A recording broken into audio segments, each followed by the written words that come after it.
Great. Well, thank you everybody for joining us today. And I'm really excited about having these wonderful scholars of Buddhism who are working on mathematical anthropology here to talk about ethnographic studies of pain and how they contribute to our understanding of religion, especially in Buddhist contexts. And they might not be sort of specifically on pain, but sort of in the general realm of pain, care, subjectivity, death. And we'll be starting with Felicity Alino, who is coming to us from UMass Amherst. She's a Five College assistant professor based in the Department of Anthropology there and got her PhD in anthropology from Harvard. I actually remember a talk she gave when I was an MDiv student there, and she was really fantastic. And she also has an MPH in health behavior and health education from the University of North Carolina at Chapel Hill School of Public Health. And she has most recently been working in Thailand on care, morality, subjectivity, and social change, all of which are really interesting to me. She's written a book called Rituals of Care, Karmic Politics in Aging Thailand, which explores habituated practices of providing for others at an individual, interpersonal, and collective levels, along with the historical antecedents, political associations, and transformative potential of such acts. We're so happy you can join us, Felicity, and thank you. Please take it away. Great, thank you. It's such a pleasure to be here with you all. I'm gonna put my timer on to give myself a visual. And I guess I should preface my remarks by saying, here we are in Zoom, and without the ability to see and be with one another. And I know everyone is having many things happening, and somehow it feels, well, I'm going to just start by saying that just this morning, I had news of a loss, and I know many of us are having that kind of thing happen. Pain and grief and loss like accompanying us at this time, whether directly or indirectly. And that's complex, and it's complex for me, and it's complex for everyone that we work with. And I think it's probably appropriate to start by saying that's always true for the people that we work with and talk about and think about. And so I thought, okay, what do I have to offer? And I thought, okay, I think primarily notes on ethnography. I was looking at our synopsis and pause. I didn't mean to be heavy. I'm just saying, I'm just trying to be real. So I just want to make sure you catch my. So you write, what can scholars of religion learn from anthropology questions raised by Buddhist practices? And how can ethnographic studies of pain, subjectivity, and spiritual practice in Buddhist cultures contribute to religious studies? And I thought, okay, again, method. All right, let's talk about what ethnographic studies mean and are, and maybe what then do all these concepts mean that we've listed in the questions on the table today. So today I'm going to give you a little bit of an overview of how my recent book got started and how it came to be about care. And then I'm going to discuss what I've come to call critical phenomenology, which is really the rubric under which I work now. And then I'm going to discuss how Buddhaghosa came to play a pretty critical role in framing the insights I feel I've had. And again, throughout, I'm gonna really underscore ethnography throughout. So I came out of public health, and before in another life, I worked for George Soros's Open Society Institute on the project on death in America. So I had been ensconced in a kind of palliative care world for a very long time. And the initial framing of my project was because in Thailand, when I was working in my anthropology program, there was this really fascinating convergence of doctors and medical personnel, palliative care experts, engaged Buddhists, and social change activists who were all coming together around death as a means of changing not only the culture of medicine, but of larger social, cultural frames in general. I'm like, well, death, let's go check this out and how that's happening there. So I wound up, as we do, as anthropologists do, you know, you wind up somewhere. And I was working in Chiang Mai with a group that was doing elder care work. And I was focusing on people who were bedridden at home, elders, you know, all of the people who would be prime targets, one would suspect, of palliative care, that which the palliative care and hospice literature discusses at length. This is, you know, where I was landing.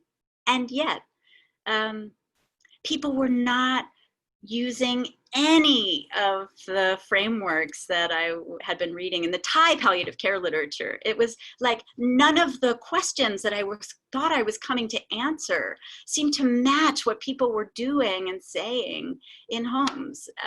They were caring, it seemed, in a different register, one that felt worthwhile. And I came to see that my own questions had been implicitly framed by a biomedical framework, prognostic science, new terms to try to capture this new end of life phase. And so I changed my orientation. And that's my ethnographic point number one. I think ethnography is the only method, perhaps, where you can change your questions as a result of what you are coming to encounter. When you see that you missed the mark on your first question and you come to see what really matters or what seems to be more pertinent, it can be what you come to focus on. And in fact, that change is a strength, not a weakness. It is primary data, if you will. So I came to work on care, and I came to define that just really broadly as providing for others. And as providing for others demanded that we understand what counts, for whom, you know, understandings of selves, etc., in context. And that had me really looking at what people do, what they were doing, not just what they were saying, but what they were paying attention to, what came to be important in making those contributions to people. And so that really helped me uncover what I feel is a lot of Protestant baggage in our conceptual frameworks of care in literature across the board, from anthropology through nursing and philosophy. And I've written about that, and I'm happy to discuss that. But this really is all to underscore my ethnographic point number two, which is being with people, not just cognitive apparatus, but you yourself becomes an instrument in the field, and it's vexing. I often tell people, you know, I got sick. Like I was, you know, younger, but I got the shingles twice in the field, you know, just by sheer, like, what's happening? You know, can you begin to feel yourself turned over and try to see from a different vantage, learn what people are paying attention to? It's different from what you might have been naturalized to understand as what's worthwhile to pay attention to. So that brings me to the point about critical phenomenology. Phenomenology, continental philosophy, this, you know, philosophical tradition, often starting with Husserl. What is it? In anthropology, people often use phenomenology as sort of shorthand for lived experience. And I've come to think of critical phenomenology as the study, the social training of awareness, and then the lived experience that stems from that kind of habituated attention to the world. In that way, care has been a very powerful lens or target of intervention, target of inquiry, that is. Because I've really come to argue that social, political, religious structures are embodied in habituated actions of providing for others. And that all stemmed from trying to see what people were paying attention to. And I often use this example of, Trent's just been in Thailand, and you really, there's a mode of being where your head should not come above the head of someone else of higher status. And people are trained all the time to be scanning the room to make sure they understand relative status and therefore can move their bodies in relation to that. And in fact, move your hand in greeting. So rather than a handshake, who knows if we'll ever shake hands again, but rather than a handshake, you have a greeting that's a Y. And your hands, the height of your hands really depends on the relative status of the person you're talking to. I sometimes tell this story when I was at my kids' school. I was like first grade, and it's the end of the day. The kids have been in class like all day. They're like worms, choking down this milk. And this little boy was going to leave the circle, and the teacher says, there's an adult here. And he goes back to his place to start and then crawls out of the circle so that his head doesn't come above mine. And, this is just to say, these are values. These are social constructs, these measures of prestige, etc. And these social constructs then register in perception and are habituated to such an extent that they're naturalized as reality. It is the world as lived. And in that way, you can see people register discomfort when being forced out of those habits and ways of being. So again, this is just to underscore what I'm trying to say about critical phenomenology and how the social training of awareness comes to have real implications for lived experience and what is at the level of perception itself. Okay, so I guess that brings me to Buddhaghosa, 5th century commentator on what is known as the Pali Canon, Theravada Buddhism. I mentioned that I really became quite focused on what people do, the actions that they do in providing for others, at bedsides, in social groups, etc. But it's not that the interior didn't matter. It's really like, it's just that none of the theory I was reading was matching. It was a stretch. I could be clever, but it wasn't happening. And so I started asking around, how can I understand about intention and internal orientation? And I was consulting with some religious scholars, and they turned me on to Maria Heim's book, The Forerunner of All Things. Maybe you've heard of it. It's her work on Buddhaghosa's understanding of mind, intention, and agency.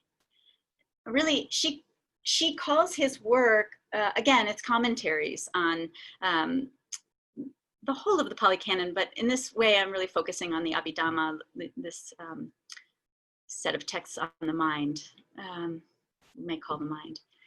She calls his work a moral phenomenology.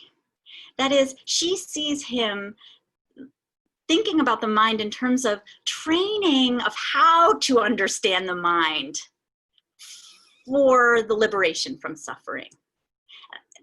It sounds like a key insight. This is not our a monotheistic, one world, nailed down the reality kind of sensibility of what philosophy is about. This is how one should come to understand these things for a particular moral target. I've written about this again also, and I'm really happy to discuss the implications of Buddhaghosa's theories for understanding the self and understanding pain, understanding mind, etc. But really at this moment, since I'm so structured, this is my ethnographic point number 3. What I see Maria Heim doing was an ethnography of Buddhaghosa's texts. She fully immersed herself in the Pali materials. And she talks about how Buddhaghosa taught her how to see, how to read, how to see from his vantage by immersing herself in that material. And she then reflects on some of the baggage, some of modernist baggage in other translations, many translations throughout the 20th century of these Pali texts. I find it quite compelling, and here's why. When I read that book, it was like, yes, this is what I am seeing in my Thai work. This is what I've been seeing for the last 10 years in Thailand. This is bringing out things that I hadn't been able to express through any other gaze. And so I started to use Buddhaghosa as theory, not as an ethnographic point. Not to say that people are referencing Buddhaghosa, but rather that that framework was helping me understand. And in fact, it was historically and geographically relevant to the context that I was working in.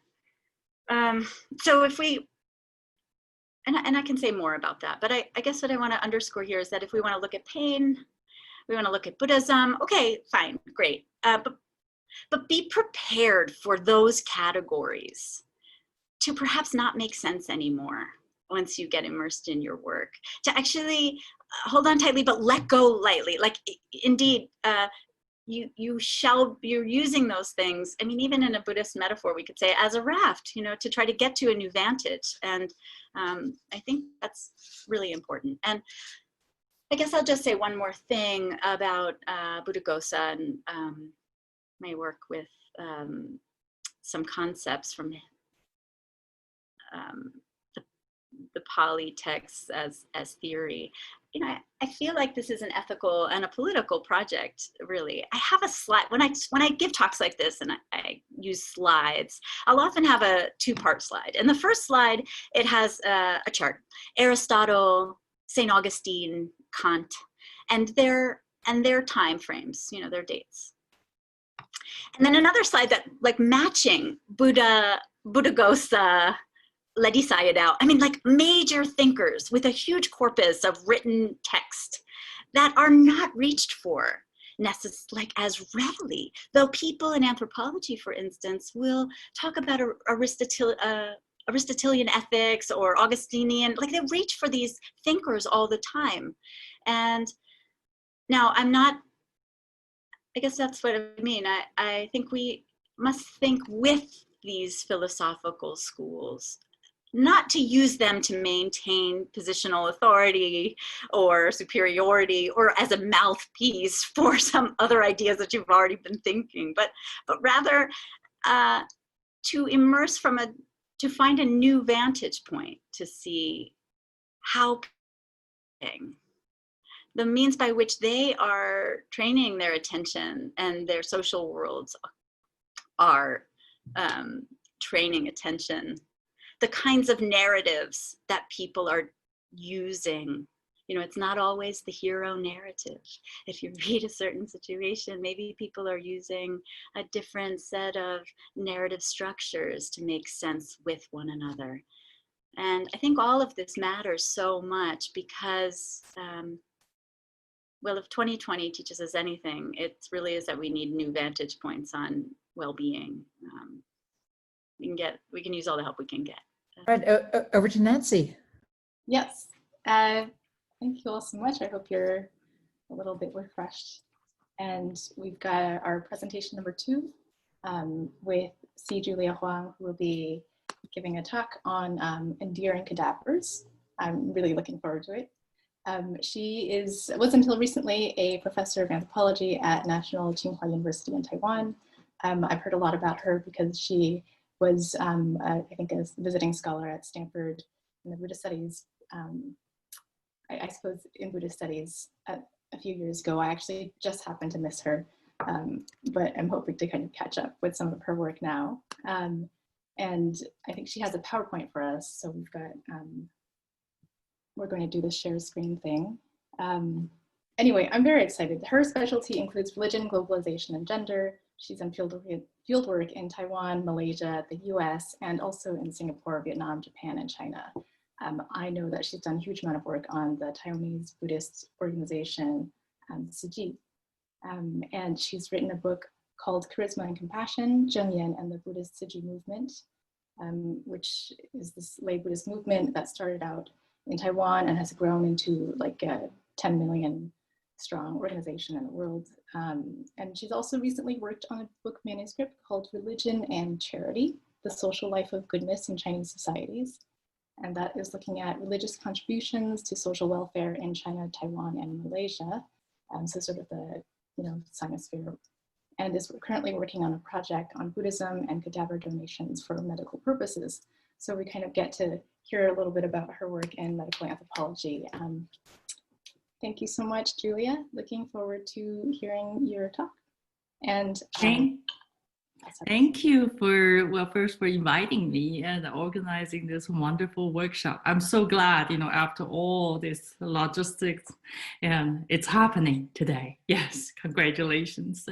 And yeah, thank you for the generous introduction. I'm gonna set up my own timer, just make sure if I talk too much, I can wrap up. And because I really want to hear what you guys said, and it's a work in progress. And also I changed my title. I call it A Buddhist Gift for Science, a cadaver, talk about cadaver donations in Taiwan. So, thank you for your introduction to Tzu Chi. So the subject of the paper is the cadaver donations to a medical school established and run by the Buddhist group, Tzu Chi, literally compassion relief, that is headquartered in Taiwan. When the group founded its medical college in 1994, they were told as a latecomer among the 7 medical schools in Taiwan, they'd be on their own for procuring the cadavers for the foundational course of grass anatomy. Since until then, the only and the scanty supply was unclaimed dead bodies. Tzu Chi received its Tzu Chi received its first voluntary donation in 1995. Within 3 years, over 3,800 people signed up. 127 corpses were received and 48 transferred to other medical schools, compared to the total of 23 corpses received by the National Center for Corpse Distribution during the period between 1995 and 1998. By 2020, the total number of donors signed up at Tzu Chi is over 39,000. This surge of cadavers, as the Wall Street Journal calls it, has attracted attention in the mass media and from other medical schools in Taiwan, Hong Kong, China, Singapore, and Thailand. And most of them, I know it's in Aria or in Taiwan. In addition to the rapid increase in number, journalists and researchers, they are all interested in they're also focusing on this distinctive practice, which I shall call the production of a silent mentor, 无语良师. Silent mentor is the term Tzu Chi uses to refer to the cadavers and the practice involved in the cadaver donation, such as the publication of the silent mentor series. The term depicts the donor silently teaching medical science with his her own dead body. The process of silent mentor begins with the signing up and to volunteer investigation or the preliminary review of the application, and to delivery upon death, and to a long wait between months and a few years, to the commencement ceremony for usage to grass anatomy, or the usage for grass anatomy or surgery simulation, to suturing and engulfing and dressing and engulfing after the anatomy or simulation, and to the commemoration and the memorial, to cremation, and to entering the urn to the columbarium and Tzu Ji. There is also an annual Thanksgiving concert for all bodily donors, including bone marrow and cadaver donations in the year before. So Tzu Ji, in other words, Tzu Ji formally creates bonds between the donor's family and the medical students and the faculty who dissect his or her dead body. Part of the ash from the cremation will be permanently stored in the columbarium named Great Giving or Equanimity Hall, 大舍堂, honoring the act as Buddhist giving or equanimity, 舍, for giving away the ultimate gift, 最后的礼物. My question today, or in this paper I'm trying to wrestling with is the cadaver a gift? 大体捐赠 or donation of the whole body, and or more colloquial, 捐大体 to donate the whole corpse, refer to the agreement between a donor and Tzu Ji on transferring the donor's corpse upon death. 大体, literally big body or gross body, means the corpse, and it is the exact term used for the gross anatomy course in medical school across Taiwan. 捐赠 literally means donating and giving, means donation. 捐 is a donation and 赠 is giving. No payment is involved in a dead body, just like an organ donation is a gift. Medical anthropology has followed the Maussian and Onyuki Tierney has followed the Maussian model of the gift comes sociality in questioning the organ as a gift for life. Onyuki Tierney even argues that instead of a gift for life, the organ transferred from one body to another is being gift wrapped in publicity. Margaret Locke presses that discourse of a gift for life is, she said, it is a pre-modern trope, a trope that apprehends connections and bonds between the donor and the recipients. Okay, let me see, where am I? Okay. So Simpson, Bob Simpson, he remarks that the problem for the body yield gifts arise because the Maussian gift is characterized by the motivation which are intended to cut across the instrumental of exchange. Minds that all world religions deal with the paradox of gifts in a political, economic, social world with charity and gifts. So he writes, in practice, this worldly social relations that giving entails must be continually yet unsuccessfully recast in terms of social relations inspired by other worldly intentions, as the late law's account of Jainism renouncers clearly demonstrates. The role of the conscious and the calculating self has no place in the acting of gift, as in the Christian observation that when giving, the left hand should not know what the right hand is doing. In Buddhism, the quest to eliminate the self as the root of desire and suffering gives the sentiments that underpin this aphorism even greater force and applicability, and particularly so where it is applied to organs and tissues which are alienated from the body. End of quote. Tzu Ji's silent mental practice thus appears to be an anomaly. Tzu Ji employs the gift for life discourse by virtue of the fundamental role of anatomy and surgeries in Western medical education.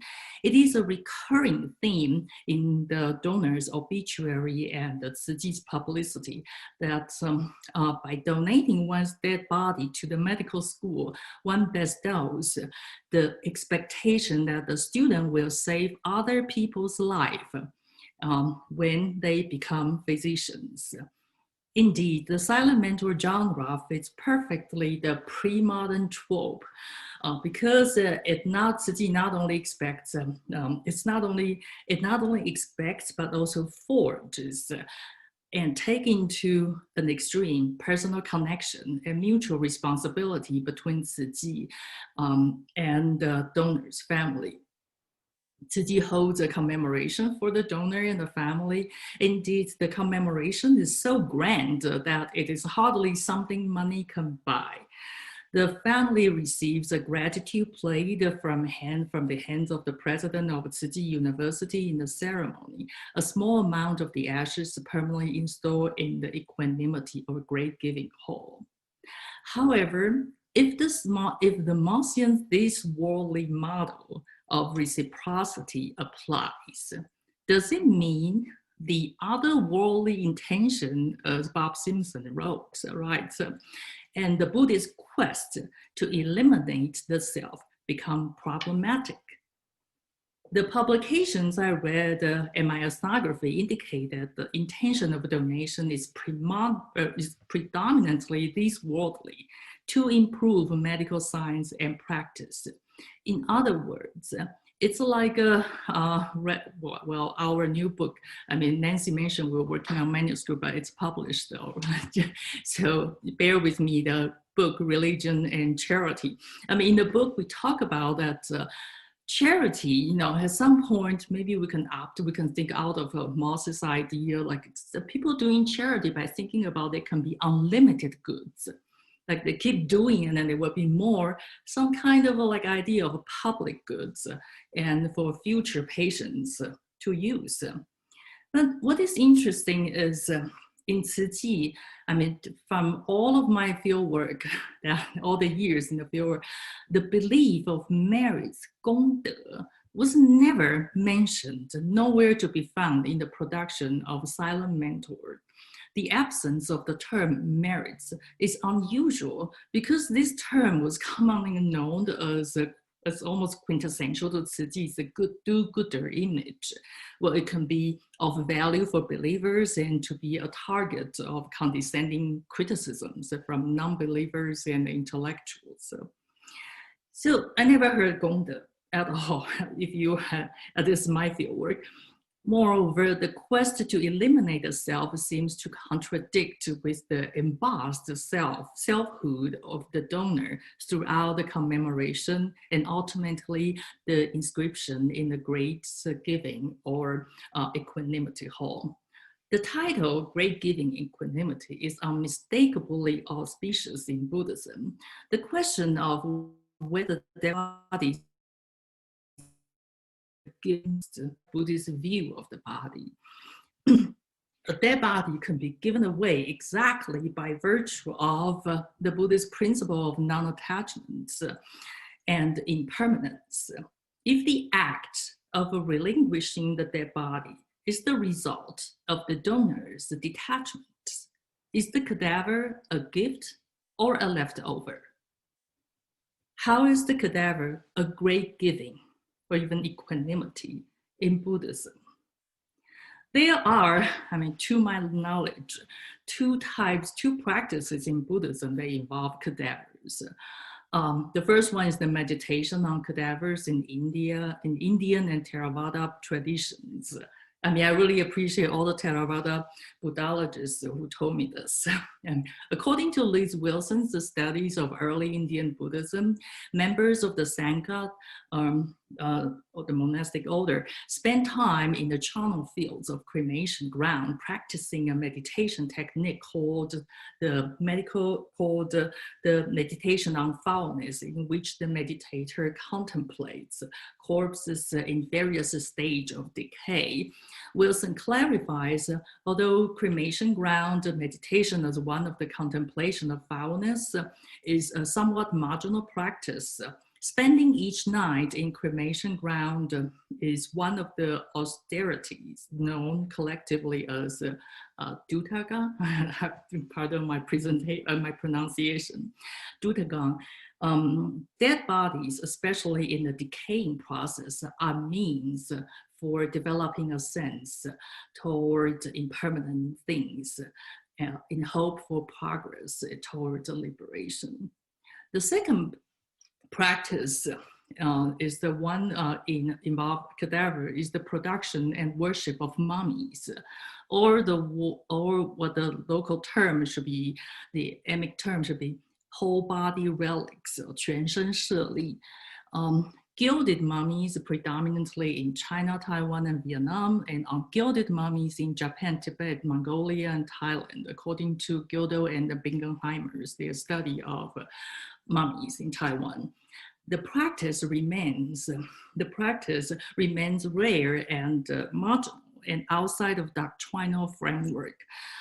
They argue that although Chinese texts have noted the existence of Buddhist practitioners, virtually all monks from the end of the 3rd century onward who became mummified.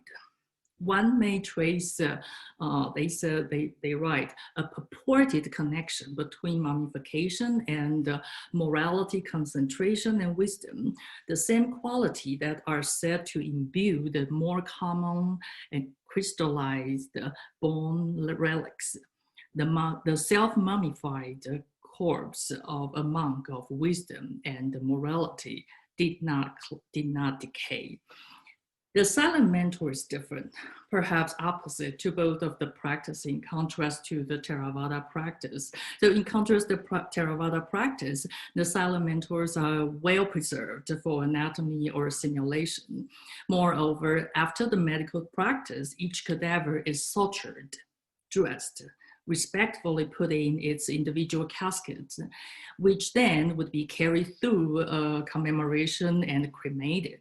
In contrast to the mummification, the cadaver is first preserved and then dissected and then sutured.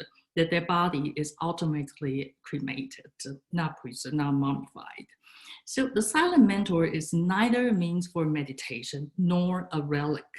Where then does the Buddhist meaning lie in this practice? Here is my kind of idea of Ciji, donation theology. The founder and leader of Ciji, the Venerable Zheng Yan, provides her tripart donation theology: impermanence, non-attachment, and the model of the body-giving bodhisattva. The video of her sermon on death as impermanence is replayed each time during the family arrival in preparation for the commencement or opening use ceremony. In the video, she says, "Death is just a longer sleep. Every night when we fall asleep, we are dead until we wake up. If one day one falls asleep and never wake up, then it's the final death. Experience small death, 小死, every day. When we don't wake up anymore, it's the big death, 大死. Second, Zheng Yan articulated the non-attachment to one's body by coining up the pair of rights to usage versus rights to ownership. In her words, a person has only the rights to usage to his or her own body and does not have the rights to ownership of the body. Therefore, upon death, one's body has done its service for the user's life and is ready for other services such as donation. Finally, and perhaps the most important, Zheng Yan traces the origin to the Sutra of Innumerable Meanings, Wuliang Yi Jing, Chapter 1. Virtues describe the Buddha's self-sacrifices. He abandoned all things hard to abandon: his treasures, wife and child, his country and his palace, unsparing of his person and possessions. He gave all, his head, eyes, marrow, and brain to people as alms. In other words, Ciji Donation theology models upon Buddha's offering of his body to feed a hungry animal.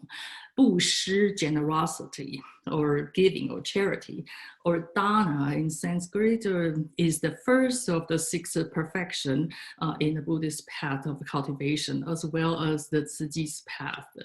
However, Zheng Yan never used the term 布施, which is the word in Tzuji all the time, 布施 or 施. 布施 is charity, 施 is giving, when referring to silent mentor. Rather, the key word in the practice is 舍.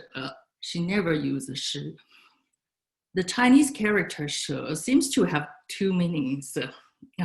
Equanimity and giving in Buddhist canon. Equanimity in Sanskrit, I don't know how to pronounce upeksha and upekha in Pali. I don't know, I mean, I try. One of the 4 innumerable hearts. It refers to the principle of undiscriminating among all sentient beings. There should not be any kind of discrimination, either in form of excluding or favoring.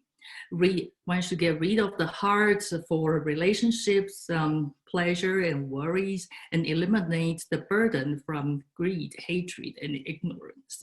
It seems 舍 in silent mental theology refers to the second meaning, which is giving or dana, as in 舍身菩萨 body giving bodhisattva, 难舍能舍 to give something that is hard to give, 内舍外舍 giving one's body and giving external materials. So the problem is, okay, the Chinese character, however, why is the dead body hard to give if the giver is already dead? How is the dead body a gift instead of a leftover?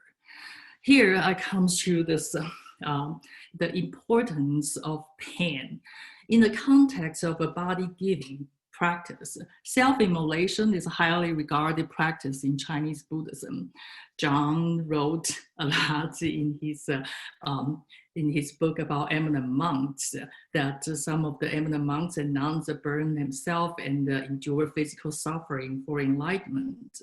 And James Benn also writes about self-immolation, including auto-cremation, as devotion to the Buddha in Chinese history and texts. Indian Buddhism, on the other hand, actually has a wealth of stories in the so-called onuma called gift of the body genre. In these stories, the Buddha gave away his body and body parts for the benefit of other beings, and sometimes for no reason, simply because he was asked. The bodhisattvas are able to give their bodies or body parts because they are detached from their bodies.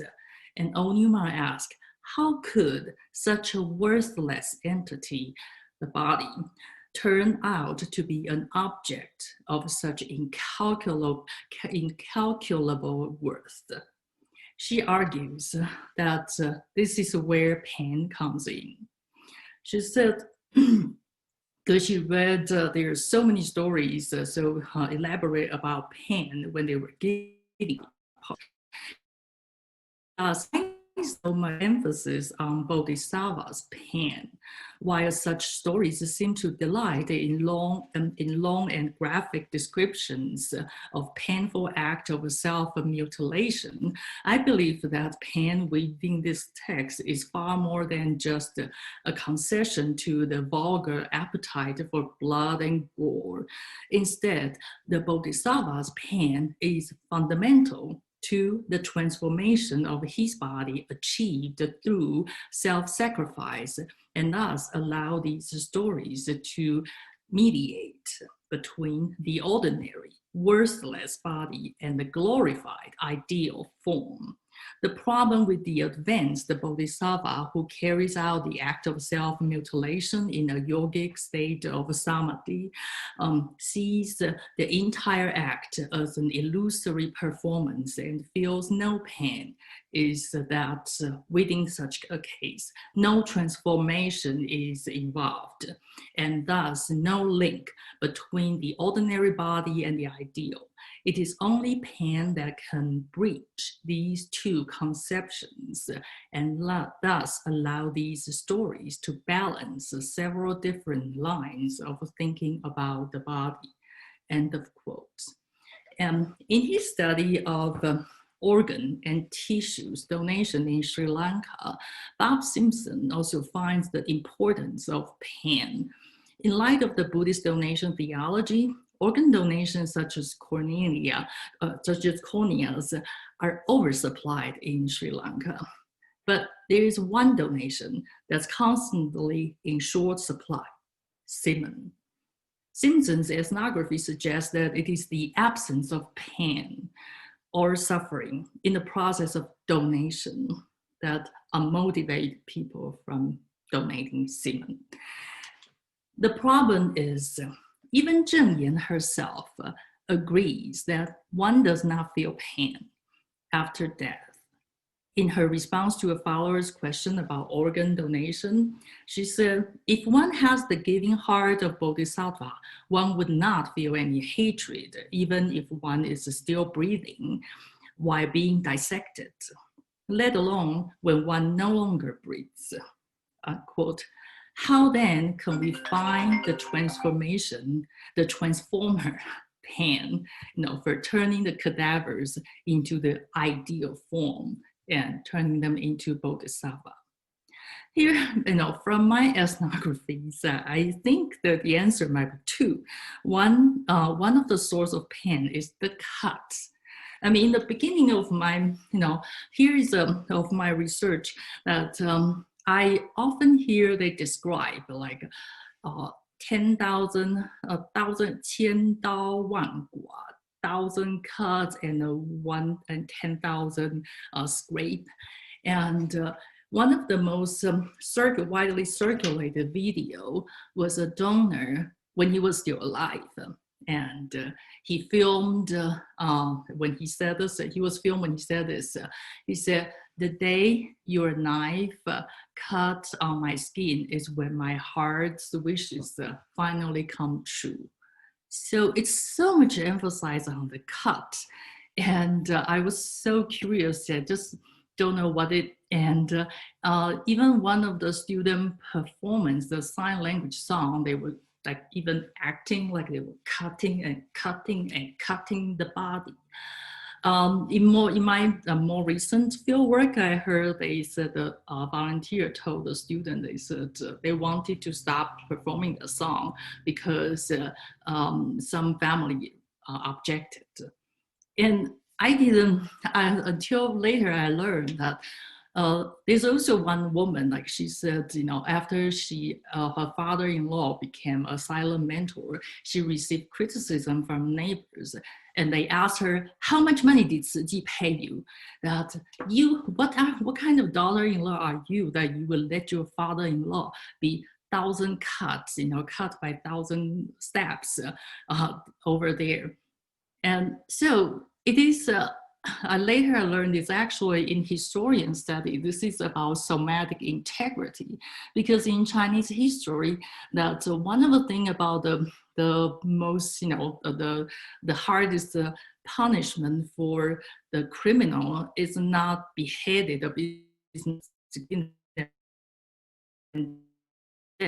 making their body separated, such as pull out by 5 horses or cut off head or some part.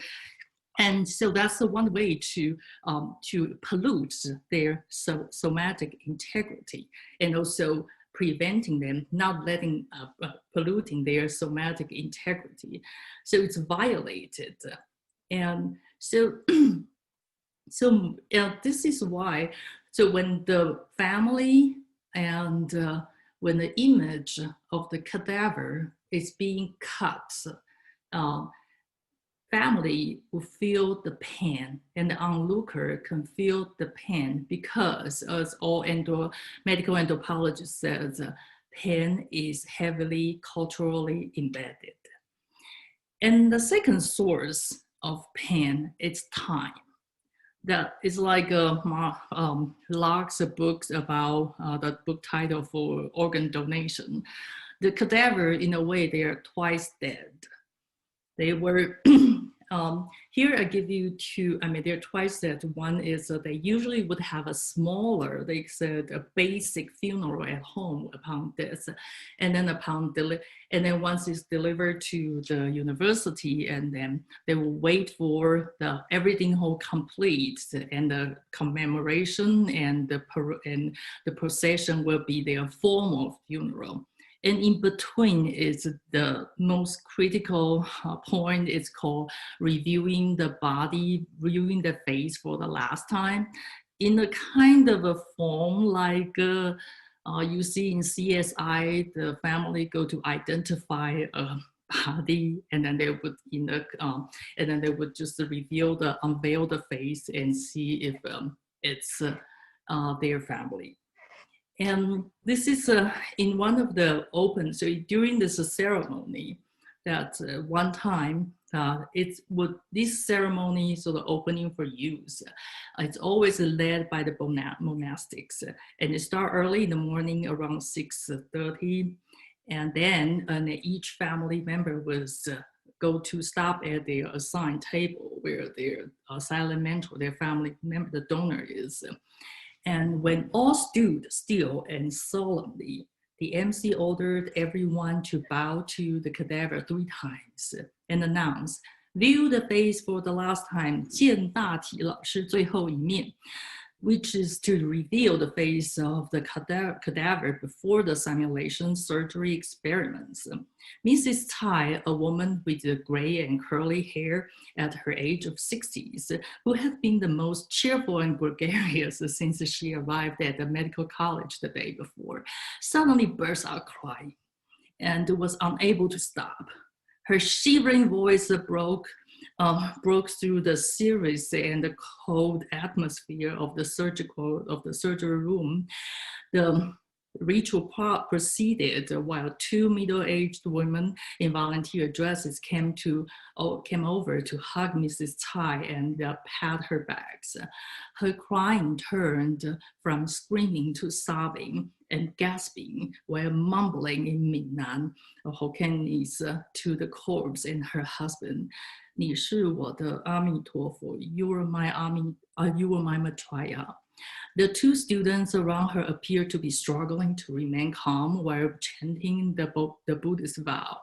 Family of the cadavers on the next 2 tables also began to sob, while their accompanying students wept and struggled to remain calm and continue chanting. The 2 female volunteers repeatedly whispered to Mrs. Tsai, "It's the day your husband's wish to become a teacher finally come true. You should be happy for him. Be happy for him." Afterwards, after the ceremony, I went to pat Mrs. Tsai's shoulder during the break between breakfast and departure. And she said to me in Minnan, I have held my tears for a long time, which is actually 12 months in the simulation case. And the other case I often heard is Songwang Ame's daughter, is how family members, they talk about the difficulties, all the obstacles they experience in trying to keep the body intact, like declining the tracheotomy, declining surgery, don't want to sure they would deliver the body to the Hualien, which is Eastern Taiwan, in time within 8 hours. And so finally they can complete the mission. So the Mrs. Songwang Ame's daughter, she was always really cool throughout the ceremony and preparation. And she was the one who represented a family member, representative to give a speech. And she stood on the podium and looked around. And then she approached the microphone and said, "My mother slaughtered pigs. 我妈妈是杀猪的." Which is a really derogative term in Chinese about butcher. And she said, today she is a teacher for college students. Her wish finally come true. So that during the process of her waiting, actually, she also came to Hualien almost every month because she said her mother has never been to Eastern Taiwan in her whole life. And her mother probably didn't know, just be scared in a city, in an area, there's no family, no friend, and no one she ever know. So here, these are two cases.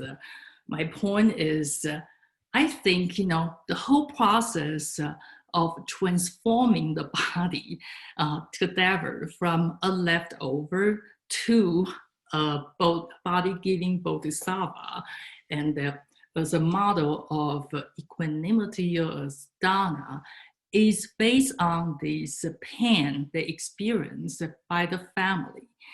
And for the pain to be experienced by the family, you need to have a culturally, historically embedded pain, and you also need to have a collective selfhood and that experience the pain, such as cut, such as the time, such as the repetition of loss, and finally that to make it into the Buddhist meaning of equanimity.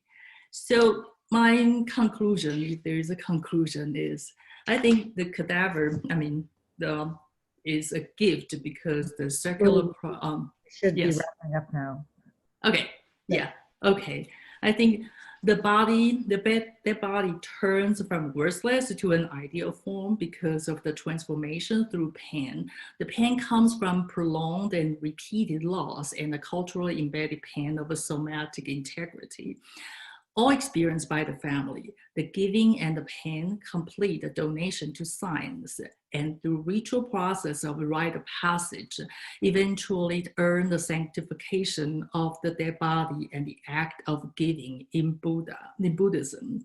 The sanctification of the dead body is carried out through the ritual process of rite of passage and complete in Buddhist meanings of dana and equanimity through the culturally embedded and time extended pain experiences through a collective, mostly kin-based selfhood. In the end, Buddhism is the auspicious wrapping that inspires a search of cadavers. So the production of silent mentors is thus the Buddhist gift to science, for science. Thank you. Yes. Great. Well, thank you all. Are we all back? I think we are all. Oh, well, let's get started. I'm really excited to be introducing Julia, who I believe is now in Ithaca at Cornell and is based at Washington State. And she's going to be talking about Theravada medicine Buddha. She is a psychological medical anthropologist. I've read a lot of her book, Living Buddhism, and used it for my paper. And I believe she's been doing work in Northeast Thailand. She works on culture and cognition with a focus on Buddhism. Her research looks at the ways shared religious ideas about causation, perception, and the mind are interpreted in personal and social life in Southeast Asia. I believe she's worked with Tanya quite a bit as well. And she also looks at the implications that these interpretations have for global understandings of cognition and well-being. She's recently written Living Buddhism, Mind, Self, and Emotion in a Thai Community, and Remembering the Present, Mindfulness in Buddhist Asia, along with an edited volume, Universalism Without Uniformity, Explorations in Mind and Culture. She's currently a visiting associate professor in the Department of Asian Studies at Cornell and an associate professor of cultural anthropology at Washington State University. I'm really excited to see what she has to share with us today and look forward to her presentation. Thank you, Nancy. Okay, hi everyone, I'm Julia Casnady. I'm going to share my screen here. Let's see if I can do that. Okay, I hope that you can see. All right, hello, I'm Julia Casnady, and I thank you for the intro. I just wanted to briefly mention a couple of the projects, although Nancy, you already mentioned them too. In the past, I worked on a few different issues. I first worked on understanding ways that people make sense of Buddhist ideas about impermanence and non-attachment in conceptions of health and well-being. And as you mentioned, that turned into my book, Living Buddhism, and a few different connected articles. And then I also worked with Tanya here at Stanford as a postdoc and working on supernatural phenomenology, different ways that people understand the mind and spirits and how that connects with well-being also. And we've made some articles about that. And as you mentioned, Nancy, more recently, I have been just finishing up a project on mindfulness and conceptions of multiple selves and non-self, and how certain kinds of cultural logics about sati in this Pali sense are used in hospitals and monasteries in Southeast Asia. And that's remembering the present. And I just wanted to thank you, Nancy and Tanya, and also Felicity and Julia. I feel really honored to get to be part of this group. I first started thinking about the Buddha and healing. Anne Hansen and Justin McDaniel recently asked me to contribute an essay in a book on the Buddha and contemporary uses of the Buddha, drawing from Steve Collins' interest in Theravada civilizations. And I was invited to do that right around the time I was asked to present here on suffering and how Buddhism can help us to understand suffering. So I thought I'd talk today about a Theravada medicine Buddha. And I started to think about this mostly about in January of this year. I was, which seems like a long time ago now, pre-COVID, I was in Bangkok and I wasn't feeling that well. It was just a little bit of cold, or I was feeling a little bit like I had a headache, or maybe I was dehydrated. And I asked my friend Gao, whose mother is a doctor, where I might want to go. And she suggested I go to Bumrungrad Hospital, which is this very good hospital, one of the best hospitals in the country. And I went and had my appointment, and it turned out that I had an appointment with a neurosurgeon in this very fancy, very nice hospital, when I probably should have just gone to a local clinic. But right when I walked into the office, this neurosurgeon said, "I know what's wrong." And he said, "All right, we'll do some tests." And he had me just walk across the room, make sure I was okay. And then he unexpectedly pointed to the wall where he had a picture of himself as a monk underneath a portrait of the Buddha. And he started telling me about how he said, "It's a difficult job I have here. I'm so busy. But, you know, I try to help where I can. If my kids ask me for money for a new car, I give it to them. And you're just, you know, you're fine. Just, you know, relax and enjoy what you have around you, the fact that you can afford to come to an expensive hospital like this." And he said, "I haven't thought about that time as a monk. I had the time I was a monk a long time ago, but I think about it pretty often." And then he stood up and he gave me his business card and he said, "You know, bye." And so I left. And I thought, oh, what was that even about? And it didn't really make sense to me and as Felicity was mentioning about this feeling of being vexed, I was thinking, well, okay, he's invoking the Buddha and he's invoking Buddhism, but I wouldn't expect that in a kind of neurosurgeon's office at one of the best hospitals in the country. And it made me think, especially in relation to this talk, about how we can understand the relationship of the Buddha and Buddhism and healing in Thailand. There's a few different ways that people tend to do this. And what I want to do today is kind of not talk about one specific research project I've been involved in, but kind of look across them to try to understand how people are using the Buddha and making sense of the Buddha, and to help them to feel better in lots of different kinds of contexts. Traditionally, at least in Buddhist studies, I feel, and for Theravada studies, there's a tendency to look at the Buddha and the Buddhist influence in a kind of rationalist perspective, thinking about ideas about modernity or this kind of Protestant Buddhism, thinking about Richard Gombrich and Steve Collins' selfless persons, and the ways that people, and a lot of the mindfulness research, looking at the philosophies of Buddhism and trying to make sense of healing through these philosophical tenets that are seen as kind of scientific and modern, usually for kind of an urban, educated upper class. And Philip Allman writes about this in The British Discovery of Buddhism, how we see this trend towards creating a certain kind of conception of Buddhism that has a very rationalist view. And tendency is that Buddhist studies scholars tend to use this for Theravada readings of textual accounts. On the other end, we often see people looking, especially anthropologists, at the kind of magical efficacy of the Buddha and Buddhist ways of understanding healing.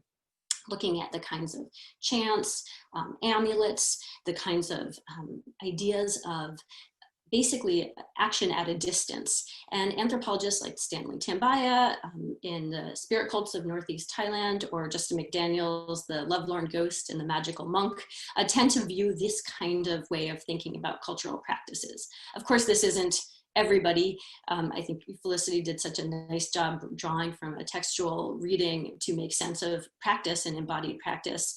And I remember at Stanford a few years ago hearing John Strong come and talk about the supernatural powers of the Buddha through a textual reading also. So we see that these are not necessarily always one or the other, but I have found that in a lot of ways of thinking about healing and the Buddha's role in healing, there tends to be one or the other. So I want to draw our attention to them as I go through a bunch of examples, but I'd really like to move us past this tendency. And here I'll argue instead for the Buddha's influence in healing as creating what I would call an intersubjective field of power and potency, one that's dialogically indexed and accessed across a wide variety of settings. So it's definitely the case that people who are well educated in urban contexts are more likely to talk about kind of philosophical ideas and interpretations of the Dhamma and point to people in the countryside as being superstitious and following some of these more magical readings.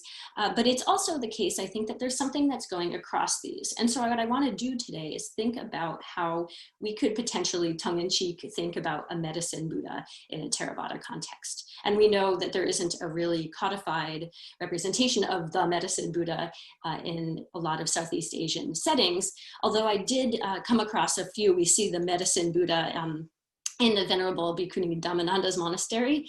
And she was inspired to create this medicine Buddha by her mother, who was a bhikkhuni ordained in Taiwan. And we also have some records of the Veda of medicine from the 1800s. There's a few other kinds of contexts. So I'm not trying to divide a kind of really clear-cut, Theravada world versus Mahayana world. There's a lot of interactions, but it is the case that historically and today too, there isn't a kind of feeling that there's such a thing as the medicine Buddha that's in charge of medicine and healing. We do have, though, a set of, and also I should mention my grad student, Daphne Weber, is working on this medicine Buddha in Dhammananda's monastery now, so we'll see what she comes up with that. But there are some historical precedents to thinking about the Buddha and medicine.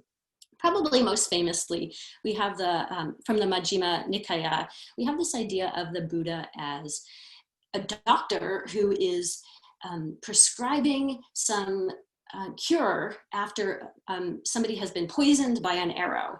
And we could think of the poison as being the dosa of ignorance. And this is Nanamoli and Bodhi's reading. Nanamoli also has some really great character translator of Buddhaghosa's Visuddhimagga also. And we see the idea that the cure itself could be the Dhamma, and this is Bamber's reading. But at the same time, we can see this kind of rationalist read. There's just as many other kinds of readings that talk about the Buddha as magically curing through these supernatural feats. We also have evidence of the Buddha talking about different kinds of herbs over time. People talk about how there's certain kinds of ideas about fat, ghee, oil, honey, molasses, dung, clay, different kinds of herbs to treat scabs, itching, scars, pains. Tobacco leaves are said to cure headaches, oils for arthritis, etc. And that's from the Mahavagga. And that comes across in a lot of different kinds of contexts also. We also see historically some Thai medical texts, the Tamra o Pra Narai, from the second reign. And we see the Tamnan in northern Thailand, where we have these records of medical texts that have both this kind of specific rationalist read, we could say, of different kinds of cures, but they also are understood to have certain kinds of powers too. Like other traditional books, Bamber says, medical texts fit into the category of magical objects that played an important ritual role among Thai peoples in the past. Moreover, as magical objects, handwritten medical texts were believed to confer power on their owner or the household where they were kept. So we can see these as precedents in how people are talking today. So I want to spend my time here really thinking about three main points. And I want to just visit a few different ways that people are paying attention to the Buddha and the Buddha's representatives in healing to try to create an argument for this shared space of interpersonal indexing of power and healing. I'll talk about, for a few minutes, about healing through monks. I'll talk about healing through the Buddhist physician, and I'll talk about healing through chants and amulets. So first, I'll talk about healing through monks and other stand-ins for the Buddha.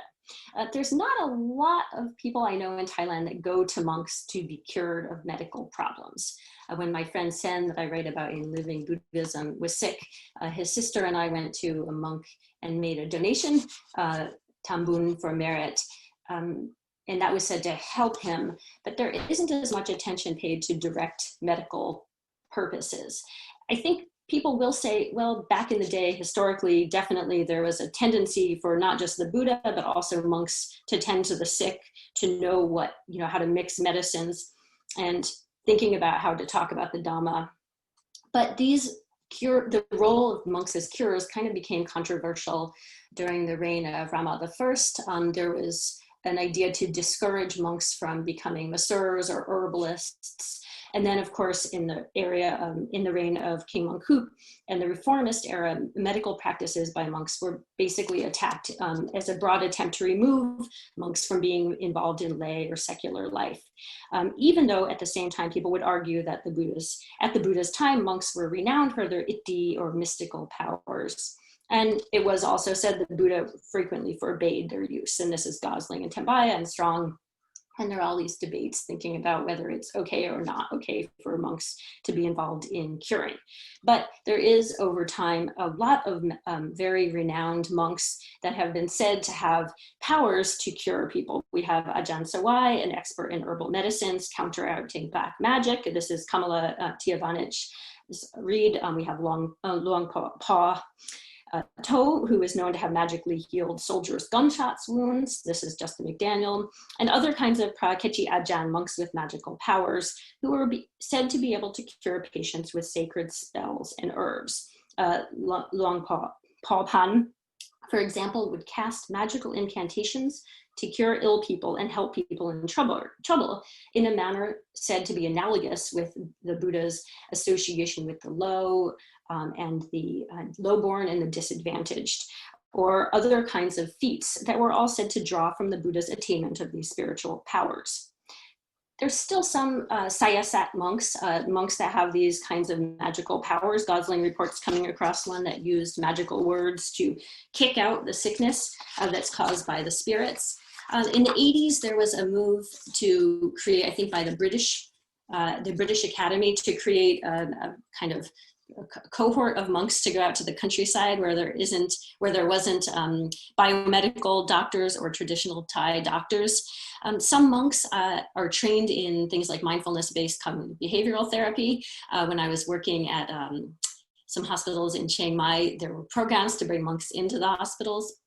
And some people say, well, at the monastery, the monk will be healing people through the teaching of the Dhamma. So it still is happening now, but it's not quite as many as it was. But even so, we see this monk here from, I guess, 100 years ago or so. But today we still have ceremonies to honor him and propitiate his kind of abilities to cure. We also have people like Kruba Bunchum, who's, I think, arguably one of the most famous monks in Thailand, and he's very, very well followed.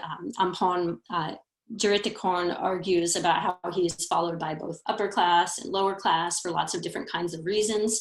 He became famous, I think, mostly, at least to maybe our circles, from his kind of renown at being said to have been involved in helping the Thai soccer team boys escape from the cave. And people say, well, he's really, he really follows the Dhamma really strongly.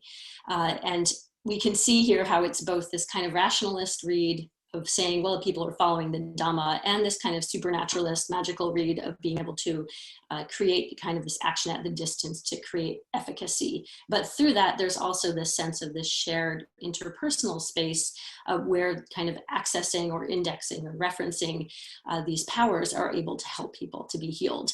Even people who aren't monks, there's a whole group of spirit doctors in the areas that I work in that will come and work with spirits to cure people, and often they have the prefix to their name Nan. Like Nan is referring to the idea that they used to be a monk, and they're drawing from the powers that they gained through their practice as a monk. So when my friend Sen was really sick, a monk came and took this leaf and moved around his body to try to help him to get better.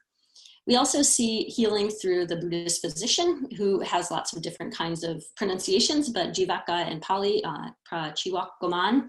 And this physician is well known in some circles more than others, but he's said to have been alive during the time of the Buddha.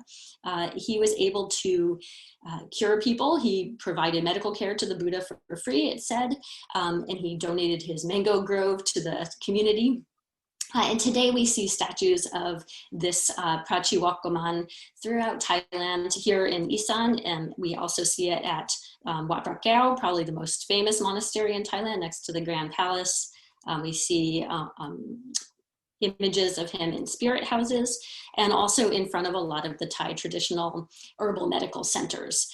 This one on the bottom left here is where my friend Tiu, who's an herbal medical specialist, worked. And what people will do for this is to often offer chants in the mornings to this doctor. For example, one of them reads as an English translation, "Homage to you, Jivaka, I bow down. You are kind to all beings and bring to all beings divine medicine, and shine light like the sun and moon. I worship he who releases sickness, wise and enlightened. Jivaka, may I be happy and healthy." So how can we read something like this? Well, on the one hand, it's a rationalist reading. Jivaka, says Maxwell Somerville in the 1880s, was made known all the medical properties of plants, bones, and tissues of animals, reptiles, etc. And we can also read it as a kind of superstitious practice. Kamala says, the legend records that the information came to Jivaka in a miraculous way. Having understood the language of plants, they made known to him their errand in this world.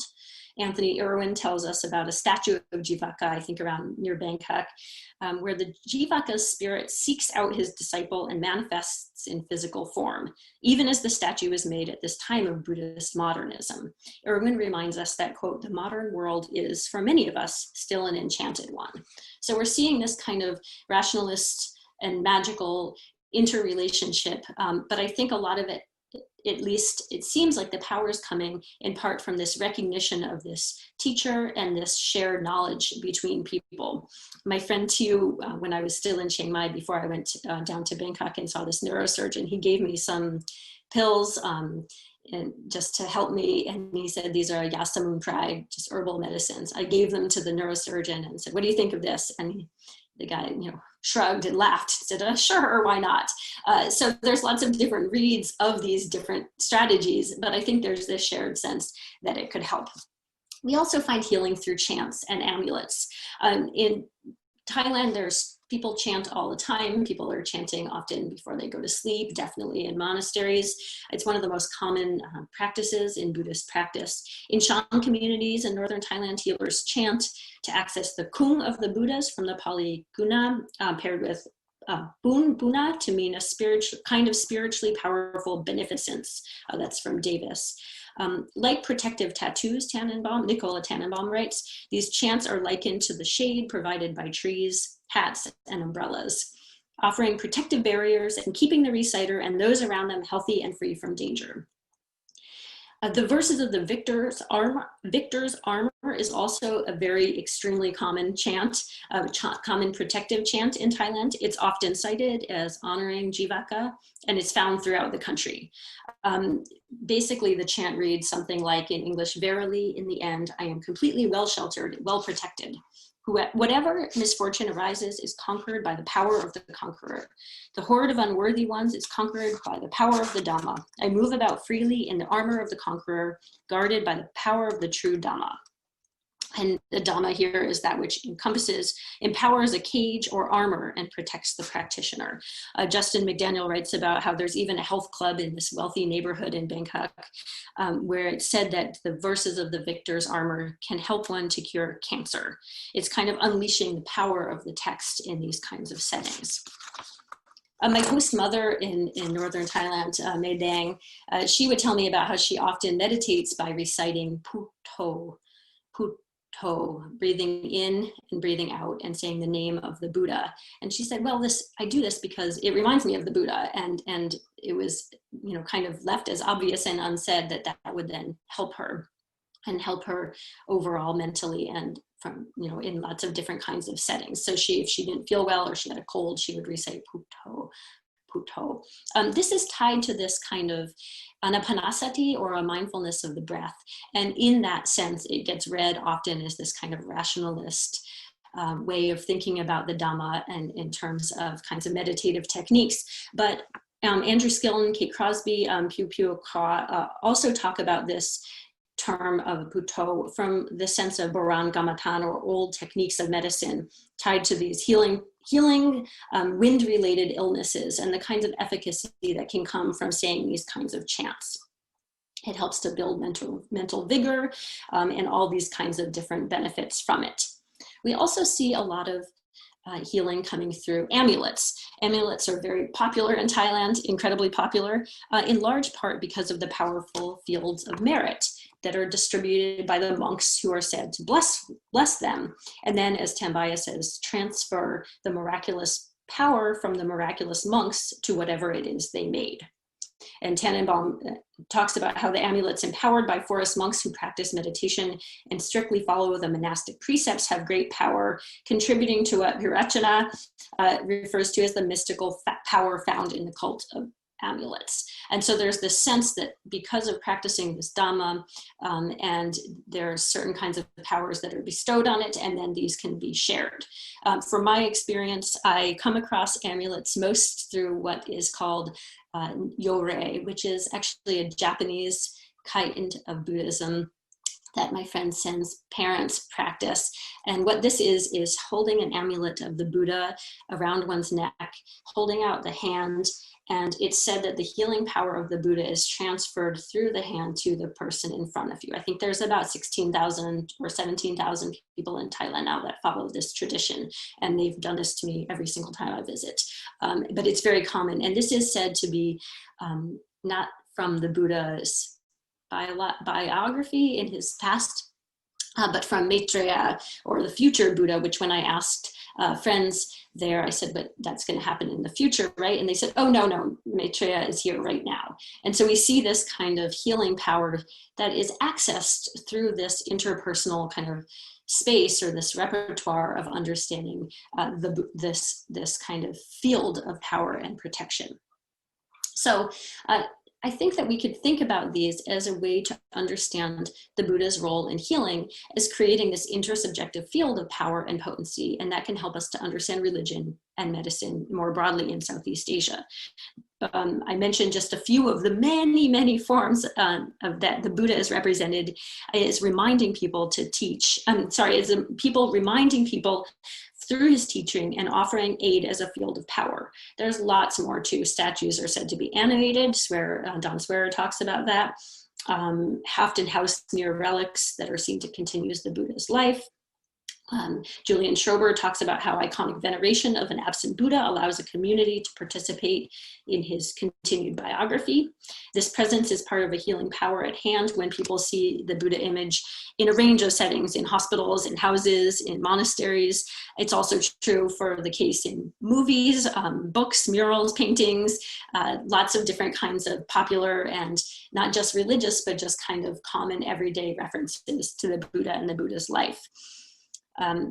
It's a reminder to thinking about how to cope with problems and challenges in life. My friend Gia told me when I asked her when I was in Bangkok, how to make sense of this neurosurgeon's visit, where he pointed to the wall and said, oh, look, I used to be a monk and let me tell you about my life.